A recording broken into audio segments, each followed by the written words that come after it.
So it's funny because I think, a lot of people know me from the AC game because it's the most recent, I guess. But I really started out, like my first big jobs in the business were at Maxis in California. So I worked on the Sims franchise, I worked on Spore. I'm mostly interested in the narrative possibilities of systemic gameplay. So what we're really trying to do with this game, as much as possible, is empower the player even more. The open world of FarCry 3 was amazing. It's a big toy box filled with animals and weapons and vehicles and this sort of stuff. We want to take that, blow it out, give you more things to do, more opportunities for these things to cross over. Obviously, we want to bring your best friend to the open world this time, so you can imagine all those possibilities squared. And then as much as possible, even though we're not going to get all the way to the end of the possibility space, but we want choice in the narrative as well. So hopefully what I'm bringing is an even greater emphasis on systemic gameplay, empowering the player, making it about their decisions and the story they tell themselves, as much as it is about sort of driving them through a series of cutscenes and missions.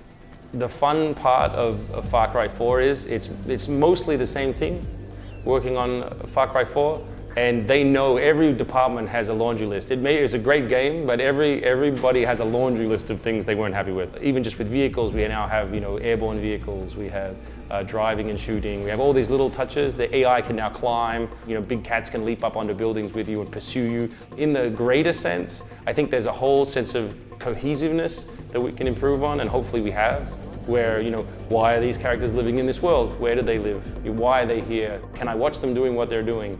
How do they connect to each other? Do they know each other? In my story of saving my buddies in Far Cry 3, why am I taking all these outposts? Why am I ignoring my buddy who's trapped in a basement? So there's all these sort of tweaks I think we can pull off. The concept of your actions in the world not connecting so much to the narrative of the game is something we've tried very, very hard to fix. The narrative, not to give too much away, but the narrative of capturing space and taking back space will also overlap heavily with the narrative of the fictional story. Hopefully they're in sync, so no matter what you're doing in the game, you're progressing your player narrative.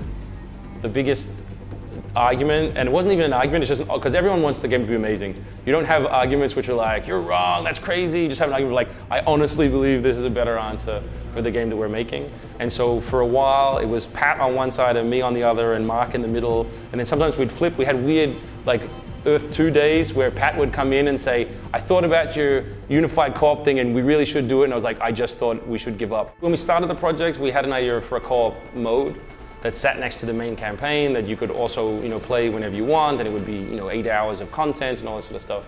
And the more we thought about it, I personally believe that every time you build a mode, you splinter your audience. Everyone's buying it for this single player campaign, we believe, and then some of those players will try your other modes. And we wanted everyone to try it, right? So why build something if no one's going to use it? But at the same time, we wanted to protect that immersive, more controlled single-player experience. And so we came up with an idea we're calling Guns for Hire. So Guns for Hire is basically that at any point in the open world, you can call on your buddy and they can join you, and all that single-player content turns off and all the co-op content turns on. And in the overlap in the middle, we have all the outposts, all the sort of bell towers we've built, all of this shared content. So if I invite you into my game, we can conquer half the map together, and that progress still helps me in my single player game.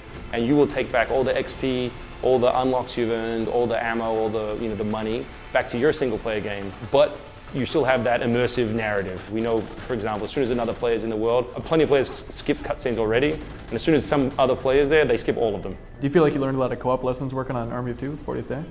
Yeah, I do. It was a lot of fun, a very tight-knit group of guys. I'm super proud of what we got done. And the thing that we learned the most, I believe, in retrospect, is that sort of synced co-op games are much harder to execute and less popular because they demand the player to treat each other like a lock and key. So in other words, if I need you to do exactly this exactly now, it lowers player expression. Even if there are 4 or 5 locks and keys for this situation, we feel like we're sort of being railroaded. Whereas you look at games like Left 4 Dead, or you look at games like even Gears of War in co-op, and they're freeform, and even though they don't really have many mechanics for being co-op, you're always thinking about the other player. And so really, whatever playstyle you've adopted, it'll work.